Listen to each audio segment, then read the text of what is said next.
voilà d'abord dañuy sant borom subhanahu wa taala bu baax a baax di sant te di ñaan fàtte nañ ko wax ci nasaraan ñi nga xam ne tey feebar bi dal na leen ñuy ñaan yàlla mi nga xam ne moom rek a mën mu teggil leen ko lu mu gaaw lii nag damay wax ni ñu ngi suñu ñetteelu action bu ñuy def par rapport ak feebar bi à part action bi nga xam ne moom c'est inscrit dans la durée parce que tant que ñu ngi ñaan nag dama doon wax ni ceeb bii ñuy indi pour lutter contre feebar bi balaa nit di ko sàq mi sax yal na feebar bi dem parce que vraiment épidémie moom bi lim ñuy dundaloo métti na mais li am solo rek mooy ñu xam ne bu njëkk bi ñu wootee moo doon bi ñu waxee nañ confiné daara yi xam nga demal nga tëju sa kër moom ba pare du mooyu ko day fekk kooku am lu mu yor mais daara yi dafa metti vraiment ñu woo ay Thiès waa ñu jàppaluñu ci mairie bi jël li mu am teg ci ñu boole kook jënd ay produits pour sanitaire pour les postes de santé et tout ça loolu mu élevé woon presque ci 6 millions et quelques donc biñ ko jëlee def 2 jours après mu am cri de cœur ci poste de santé yi pour affaire thermoflash yi ñu jënd thermoflash pour poste de santé à hauteur d'1 million doote ko suñu poste de santé yëpp ak service ak commissariat bu police bi police même institution bi ñu nekk ak ambulance yi génn la nuit parce que tam booy jëli malade aussi da ngay xam ban façon malade ngay jëli ñun ñuy yëkkati guddi du dem jëli ay malades yoo xam ni ay suspect lañ déedéet ay malades yoo xam ne ñu war a accoucher ay tey ñi nga xam ne dañuy comme fan yii ñi nga xam ne dañuy daanu seen kër yi démb ci mujj benn taalibe damm ñu jëli ko assister ko ba minuit tabax ko ci ñu ay charge yóbbu ko yooyu moo ñu yëkkati mais su dee feebar bi dafa xaw a suspect sax dañuy wax ko nañu woo sapeur ñoom ñi nga xam ne spécial ñu dem jëli ko donc du ñu exposer aussi suñu ay agent ak waa Croix-Rouge parce que ñoom du ñu ay spécialiste ci loolu donc beneen phase bi moo doon bi ñu def fii ak waa GFA di leen remercier muy 4 tonnes de produits yu ñu mayoon ñu def fii formation bi dem ci population yi tey ñu ngi ci ñetteel bi moo doon dañ doon xaar ñu def recensement liste Covid bi boole kook RNU bi seet ñi nga xam ne nekkuñu foofu ñu mën leen appuyer li ñu doon bañ mooy jiitu état ci population yi dem joxi leen ba pare ñu ne liste bi kenn du ko changé donc ki nga jox tey saaku ceeb jox ko goros suukar état ñoo joxaat ko ñaari saaku ceeb joxaat ko dewlin joxaat ko suukar ak lépp vraiment te ka mu taqaloon amul ñu ne nañ bàyyi ba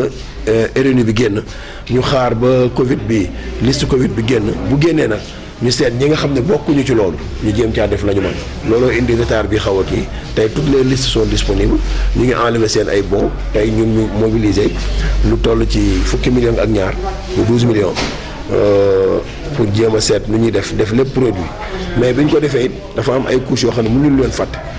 d'abord liggéey nañ ci ak Caritas parce que li tax Caritas jar na expliquer mooy feet yu mel ni yeneen feet su mosaan am ñoom dañuy fexe ba seen enquêtes yi ñu yor yu wóor ñu génnee ko teg taabal ji ba li nga leen daan jox day yegg fi mu war a dem ñun ñuy liggéey ak service de l'État parce que demandement état lañu ñuy liggéey service état muy service social bi fi nekk ñu def enquête jox ñu donc ñun am nañ base de données pour suñu bëggee atteindre cible yi du ñu war defaat enquête dañuy dem ci ñii parce que ñii vraiment service état moo ñu ko jox bu weesoo foofu mooy suñu mbokk émigré je crois que tey kuy wax impacté rek ñoom ñooy les premiers impact mooy ñi nga xam ne tey demuñu dikkuñu ba pare ñu nekk Europe daañu leen yónnee dañ leen a tëj ci benn barab ne bu kenn liggéey te ku daan xëy di def ambulant wut dara di yónnee sa kër maanaam di bay di dundee boo yónneetul dara kër gi day métti dina métti ci yow dina métti fii ñu ne nag nañ ci jéem a dugal suñu loxo looloo indi tey waa Fazer ngeen gis leen fii te def am na yeneen couche ay émigré yu ñu war a appuyer waat moo tax ñuy def ci rek li ñu mën beneen ñetteel bi mooy prison bi moom à chaque fois bu koor mosaan am tam xarit ak korité dañ daan jël li ñu mën dem jàpp ci parce que it suñuy mbokk lañu ñette dogal bi moo dal ci seen kaw rek ba ñu nekk fee ñu tëdd mais du ci mbonu kenn du ci leneen suñu xel dem ci ñoom ñu jàpp ci di ñaan yàlla borom son taala mi nga xam ne dara tëwu ko vraiment mu tegg li dal ci seen kaw ba ñu mën a retrouver seen njaboot ku ci mën a julli ci sa kër sax yal na ko yàlla def donc ci loolu moo indi li ñu nekk nii tey te yéenay teg seen bët population yi ñooy ñëw yor seen ay bon ñu leen di woo téléphone ñu ñëw jël ko dem enlever ko dem seen yoon te loolu ñuy def nag liste bi ñu yor service social moo ñu koy jox parce que ñun dañu enquête ba am base de données loolu lu jar a leeral la marché Sénégal diggante boo xëyee 6 heures du matin ba 14 heures lay dox ngoon gi koo dem sa cantine day nelaw donc heure bi ñu ko ubbi mooy heure bi ñu exposé boo ko tëjee 14 heures sax 14 heures bi ñu ko tëjee 14 heures amul benn marché buy dox donc heure bi ñu ubbi marché yi heure boobu moo am contact yi ci la famille dem marché diggante 8 heures 9 heures 10 heures mesures yi foofu la waroon amee mais 14 heures amul demal nii ma lay wax nii même may nañu ba 17 heures boo demee ñëpp a ngi aj seen tànk boo demee ñu nekk marché ña ngay déglu alxuraan déglu leneen amuñu jotu jaay parce que ngoon sénégalais tàmmul dem def marché à part marché yi jaay ay jën ngoon gi wala salade fële ci rond point bi amul beneen marché buy dox donc heure bi ñu ko tijji woon mooy heure bi ñu waroon a tëj marché yi mais kon da doon métti parce que mënoo tëj nag marché lu jël Thiès yëpp te amoo loo tax commerçant yi teg seen loxo beneen bi mooy ubbi bi man jàpp naa ni gis nga ni ñuy desserré nii peut-être am na ay force yuy jéem a pousse pour que vraiment ñu dindi mais man dama gëm bokk ci Sénégalais gëm ni feebar baa ngi fii te mu ngi faagal mu def ay musiba du ma versé wu ci ñuy jox information naan ay feebar bi wër a wër non man jàpp ma ni suñu mbokk yi nekk Europe li ñuy bale ci ay néew ay fétulité la te ñooñu ñooy wax ñun ñuy dégg fii it ñi ñu fiy gis dañuy laal du doigt ñi feebar ñun am nañ ci ay mbokk yu feebar ñu dem ñu faj leen ñu dellu siwaat ñu gis leen donc loolu du lu ñuy wetti maintenant mesures yi état di jël ñu ngi desserrer ndànk-ndànk mais est-ce que am na mesure d'accompagnement yuy def loolu xam nga tey Babacar ñun ay jàpp nañu ne ay jullit lañ mais am nañ fétu boobu bee jàkk ñu xam ne sommes exposés ñu bañ a julli ji du lu ñuy forcer kenn gis nga nit ki kenn ku ci nekk yaay seet li nga xam ne lii vraiment moo dal sa xel nga def su ak hadis bi loolu la wax téere na la donc du ñu forcer kenn mu dem fenn mais it état bi am na mesure yoo xam ne bu koy jël Babacar ñëpp la ñu war associé gis nga dafa am réunion yoo xam ne buy am bul xeeb kenn woowal les élus woo l'administration territoriale gis nga woo presse bi woo GPF ngeen toog nga ne lii la ñu bëgg a def ku nekk wax xalaatam dina am luy génn loo xam ne xam nga man keroog proposé nañu affaire kii man maa proposé préfet ma ne ko la seule journée morte dans la semaine pour les commerçants c'est le vendredi jàkk foo dem ci kii ci marché yi 11h ñu tëj pour waajal juma du ñu ñëwaat ba 4h pourquoi ne pas fermer les vendredis di ko nettoyer vendredi comme ça samedi dimanche ci la fonctionnaire yi mën a dem marché pour nduggi mais boo tëjee ab marché dimanche di ko nettoyer mais fonctionnaire bi nga xam day liggéey ba samedi matin mayoo ko possibilité dem mais ba ma ko xamee dama dem wax ak kilifa ne ko su ma sañoon ngeen proposer vendredi bu leen seet li neex ñenn ñi mais da ngeen di xool économie parce que àjjuma moom bokkul ci li ñuy liggéey Sénégal presque même ci bureau yi ñu nekk Dakar ñëpp bu ñuy ñëw àjjuma fi la ñuy julli see 2h ki ñëw julli si 2h Thiès mais heure de descente fekk ko Dakar donc il faut voir ñu réaménager bon mais pour d'autres considérations ils ont pris les dimanches benn ba pare beneen facteur bi ëpp importance mooy àjjuma jour de travail fonctionnaire bi ngay jël pour mu nettoyer ji marché muy fonctionnaire municipal muy sapeur pompier muy keneen jour de travail la mais dimanche du jour de travail tu es obligé de prendre la personne heure supplémentaire amul dara amul nga privé ko toog këram pour mu nettoyer yooyu yëpp c'est des paramètres sur lesquels on est bon maintenant comme les décisions les décrets tombent les décisions tombent on est obligé de se conformer parce que nous sommes aussi comme le maire sànq rek ñun ci état lañ bokk du ñu mukk baarewu def na leen mais daal gënoon ci associé nit ñi am na ci solo. du pour dara mais gis nga mairie bi ni mel nii boo génnee dinaa la woon travaux yi ñi def sax ci biti jël ay mesures bâtiment bi kenn dootu fi dugg mais dañuy fexe ba ñun ñu ngi liggéey correctement damay wax ni même ñi tëj mairie yi amuñu ci benn raison ñun depuis feebar bi am ñaar nit lañ jël ñu toog fi defal nit ñi papier parce que xale yi dañuy def examen dañuy soxla certificat de résidence pour seen carte d'identité mu am kenn amul raison pour tëj benn institution mais dañoo ne nga réduire dispositif bi liggéey ñun loolu la ñu def tëj lépp génnal ci biti di nga gis travaux yi ñu def préparer nit ñi mbaar boo génnee di tey te da ngeen ne fête ñu koy liggéey defar nañ mbaar réaménager jàkk bu nit ñi di jullee defar lépp pour que kii ñëw di wut si kayit vraiment bu ñëwee mën a toog ci kër gi nga defaral kayit mu dem ba pare defar banc yi chaise yi de sorte que ñu respecter distanciation sociale ba pare man en tant que maire damay ñëw suppléer officier d'état civil bu signé ba 11h midi mu wàcc man ma toog fi ba 14h 15h c'est pour que élèves yi war def bac tey jii amaguñu kayit ñu naan leen ubbiloo ñu dem jàngi yooyu yëpp c'est des choses yoo xam ne je crois que boo jiitee da nga ko war jël en charge. loolu bu fekkoon wax nañu ko dañ naan dañ ko fabriquer mais yéen a ko bett moo tax man je suis là à 8h le matin et je rentre chez moi qu'après 18h donc fii la may fekk c'est parce que situation bi ñu toll nous sommes la seule mairie qui fonctionne dans Thiès boo xam ne tey boo soxloo kayit résidence DVF jàmm gën sampaate la xale yi jóge daw di ñëw dama dem ba fan yi dama violer sax les règles laajal secrétaire municipal ne ko xale yi mënuñ jóge sampaate ñëw ngeen leen di fayeeku sa résidence su ngeen leen ko mënee may leen leen ñeen fukk boobu ñu passé ko dem ñibbi donc yooyu la ñu wax ni mooy mesure d'accompagnement yi ñu war def feebar bi nag dund ak moom du exposer sa bopp il faut wax ji leer dund ak feebar bi mooy maanaam ñu génn defi activité pour bañ a mettre à genoux économie réew mais ça ne veut pas dire que ñu dellu ca lañ nekkoon terrain football yi tàmbali nit ñi def leen neex même en Europe le championnat allemand a redémarré mais il joue à huis clos avec toutes les mesures qu'il faut te ñooñu nag comme ñoo mën a jël mesures yooyu ça compte ñun ñi nga xam ne vraiment hôpitaux yu doy yu ñu mën def maladie sax amuñu loolu daal vraiment ñuy attirer attention nit ñi que ñi dañuy def souplesse rek transport bi it dégg naa ñu ciy wax c'est bien nañ ko ubbi mais nañ jël les mesures nécessaires nécessaires de sorte que ñi def transport pour ñu dem ñu respecter le nombre de places avec toutes les dispositions pour ñu dugg ci oto yi ñu ñaan yàlla bi nga xam ne dara tëwu ko vraiment feebar bi lu mu gën a gaaw génn ci dëkk bi rek te jeex ci àdduna bi ak fu mu mën a nekk rek vraiment mu defal ñu. la madame Ndeye Ba nekk conseillère départementale mais nag tey li ma fi indi mooy nekk femme bu nga xam ne nii dafa nekk ci immigration bi mu doonoon lu nga xam ne nii tey li ñu indi fii ci maire bi ci maire Thiès Ouest bi muy Aline Sow mu doon woote bu nga xam ne woote bu ñu soxla woon la. parce que migration dafa doon lu nga xam ne fi mu toll nii métti na trop ñi dem métti nañu ñu ñëw métti nañu ñi nga xam ne dañ fa cag mënuñu ñëw bàyyi seen jaboot te amatuñu lu ñu leen yónnee ñooñu tamit doon nañu couche bu nga xam ne nii métti na trop ci ñoom. parce que tey lii ñun xeebuñu ko parce que am na ñoo xam tey amuñu kilo ceeb bu ñu sóor bekk suukar bu ñu sukkaree seen ndog dañ koy wax di ñaan kon nag bu monsieur le maire yëkkatee lii ak ñi ngi ko àndal di ko jox femme immigré yi ak njabootu immigré yi dañ ciy def lu dul sant di leen ci gërëm tey kontaan bu baax tey wax ni xeebuñu ko même bu doon libaru ceeb lañ fi jëlee dinañ ko jox ñi nga xam ne ñoom ñoo ko yeyoo parce que séddale boo gis am nañu ko yeyoo. waaw ñoo ngi koy commencé di ubbi parce que ñun suñu genn wàll yëpp ñoo ngi en étranger wax dëgg yàlla mais am na ci ñoo xam ne tey ñoo ngi ci lu nga xam ne amuñu sax lu ñu dem jënde ju duñu lekk te dañuy woor ba ngoon métti na torop mais ñooñu xëy na seen métti sax mën nañ ko muñ tuuti mais ñi nga xam ne ñoom seen njaboot yi la ñu bàyyi fii ñoom lañu gën a xalaat parce que duñu am dara te amuñu fu ñu jëlee ndax ku ne xam na ni benn moodu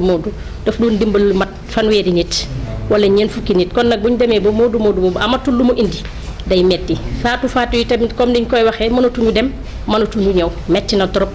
wax dëgg yàlla. Et Abbé Charles Nangotine, vicaire à la paroisse Marie-Reine de l'Univers. Je suis le responsable de la Caritas paroissiale et en même temps le responsable des Caritas des différentes paroisses du doyenné urbain. Aujourd'hui, au nom de toutes les Caritas, et plus particulièrement des paroisses de Marie-Reine, Saint-Jean-Baptiste et Jésus-Pasteur, je voudrais dire un grand remerciement pour ce geste effectué à l'endroit des plus démunis dans nos différentes paroisses données par Monsieur le maire. maa ngi sant di gërëm Monsieur le maire di jàppale Caritas ci liggéeyam ci wetu ñi gën a ñàkk suñu warugar ñi ngi Caritas mooy dimbali nit ñi amul différence li ñu gis mooy d'abord nit ki te soxla ndimbal loolu moo di rôle Caritas coofeel la te soxlul nga am lu bare ba joxe li la yàlla may il faut toujours penser nga séddoo ko ak ki nekk sa wet te yaa ko tane war nga ko dimbali parce que kooku yàlla sàkk na ko ci samandaayam te war nga ko ormal war nga ko dimbali saa su nekk. Il faut qu'on cultive davantage l'esprit de la solidarité entre nous. Il y a des gens, des personnes qui ont besoin de notre aide. Et nous devons le faire tous les jours. C'est un devoir de justice et de charité envers ces personnes qui sont à l'image de Dieu. Nit ki boo ko soppee du ci wax rek waaye na feeñ ci say jëf saa su nekk. Kon ni ngi Caritas li ñu jot fii dina dem ci les ayants droit parce qu'au niveau des paroisses def nañu liggéey bi war. Nous avons fait des recherches, des investigations au niveau, que ce soit au niveau des paroisses qu'au niveau du diocèse. On a les données concernant les ménages les plus nécessiteux dans nos différentes paroisses. Vraiment, au nom des bénéficiaires, je dis un grand merci à Monsieur le maire et à toute son équipe. Merci beaucoup. Dans le cadre de la lutte contre le Covid-19, donc en premier, on vous avait appelé, c'était pour l'appui des Dara, pour vraiment pouvoir confiner les jeunes talibés. Et vous aviez vu l'appui qu'on avait apporté à ces Dara. En deuxième phase, c'était avec le GFA. C'était plus de 4 tonnes de matériel dans le cadre de la coopération qu'on avait acquis et distribué aux populations. Aujourd'hui, maintenant, nous avions attendu que l'État termine, que l'on termine le travail de l'État au niveau des populations pour le recensement, pour ne pas vraiment faire des doubles emplois dans le cadre de l'aide. Comme aujourd'hui le RNU, vous savez que vraiment c'est une liste qu'on ne peut ni toucher ni modifier. Donc on était obligé d'attendre pour que les bons soient livrés et pour pouvoir toucher ceux qui ne sont pas bénéficiaires au niveau du RNU. Donc c'est pour cela qu'on est venu un peu en retard, mais je crois que la cause en valait vraiment la peine. Et aujourd'hui nous venons en appui à ces populations-là. La mairie a mobilisé vraiment dans le cadre de ses possibilités les moyens dont elle dispose pour pouvoir venir en appui à ces populations-là. Nous avons reçu les émigrés, même 2 associations. Aujourd'hui, on a touché la première association, mais l'essentiel est que c'est la fédération qui est touchée. Je crois que pour nous élus locaux ou même responsables dans notre domaine qui avons la chance de pouvoir faire l'Europe, de savoir ce qui se passe. L'Europe maintenant, ce n'est plus l'Europe d'il y a 15 ans ou 20 ans. C'est des gens qui sont dans des difficultés et certains ont fait 4 mois dans ce pays, 4 mois, mais quelle que soit la somme que tu avais amenée, maintenant ça suffit. Et maintenant ils sont là dans des difficultés et nous les avons inscrits dans ce cas, et c'est des impactés, parce que je crois que le sens de l'aide c'est de toucher les impactés du Covid. Et je crois que les premiers impactés ce sont ces étrangers. Et la prison aussi, nous avons l'habitude à chaque fois dans de pareils moments de les appuyer vraiment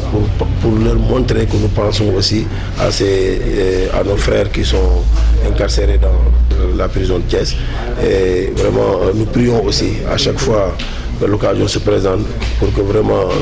Dieu les aide à retourner dans leur famille le plus rapidement possible. Maintenant, ce qui reste, c'est ce que vous avez vu, les populations qui viennent récupérer, ils viennent munis de leurs bons, des bons, et ces bénéficiaires ne figurent ni dans le RNU et pas aussi dans le recensement qui a été effectué. Donc c'est dans de cette manière que nous avons travaillé, et je crois que vous verrez dehors les populations qui viennent récupérer leurs bons et n'ont pas encore obtenu ce que nous voulons, c'est de toucher le maximum. Et nous profitons aussi de cette occasion pour vous dire vraiment, pour dire grand merci à vraiment ces Thiessois qui nous viennent en aide. Ils ne veulent pas qu'on cite, mais je vous ai dit en solo, je ne sais pas où, hors caméra et hors micro, ces gens qui ont fait ces apps pour que vous soyez informés. Des fois, ils insistent vraiment pour garder l'anonymat, mais c'est bien aussi que vous soyez informés qu'il y a des gens qui sont là, qui sont vraiment sensibles à ce que vivent les populations et nous viennent en appui. Nous disons un grand merci à cela. Et le moment venu, des lettres de remerciement et vraiment des tours de satisfaction leur seront délivrées, et le conseil municipal en sera aussi informé. Moi je crois que d'abord pour nous croyants, d'abord ce que la maladie nous impose, c'est écrit dans le livre. Écrit dans le livre, peut-être on m'excuse du terme, nous avons ignoré ce que le livre nous a enseigné, et maintenant la maladie nous l'impose. Vraiment, la maladie nous l'impose. Et vous savez, les gens n'ont jamais su qu'aujourd'hui, on peut organiser un baptême avec l'imam et 4 personnes, donner le nom à l'enfant et partir, économiser ce que nous avions. Et le gouvernement a pris combien de mesures par rapport à ça pour interdire les cérémonies? Ce n'était pas possible. Mais aujourd'hui, la maladie nous l'impose. Et les gens n'ont jamais cru qu'à partir, après avoir enterré au niveau des cimetières, les gens devaient rentrer chez eux. Ça, c'est le livre qui nous l'enseigne, mais les gens ne l'ont jamais respecté. C'était des cérémonies vraiment que l'on ne comprenait pas, qui s'organisaient après des décès. Maintenant, c'est complètement éradiqué. Et les gens, à travers ça, bien vrai que l'État n'est pas encore venu aider ces populations, mais le peu qu'ils avaient économisé à l'absence de ces cérémonies leur permet de subvenir et de vivre vraiment de manière pas trop aisée, mais quand même avec des difficultés que nous comptons éradiquer. Maintenant, l'appel que nous lançons, c'est au juste, l'État dessert les étaux, c'est parce que l'économie en souffre. Ça, c'est vrai. Mais ça ne va pas dire que la maladie recule. Aujourd'hui, on décède. C'est pour pouvoir peut-être, comme pour ne pas reprendre les propos du président, apprendre à vivre avec le virus. Non, il faut continuer à vivre comme on vivait, mais tout en respectant les mesures barrières pour que cette maladie, vraiment, pour que cette épidémie s'en aille le plus rapidement possible.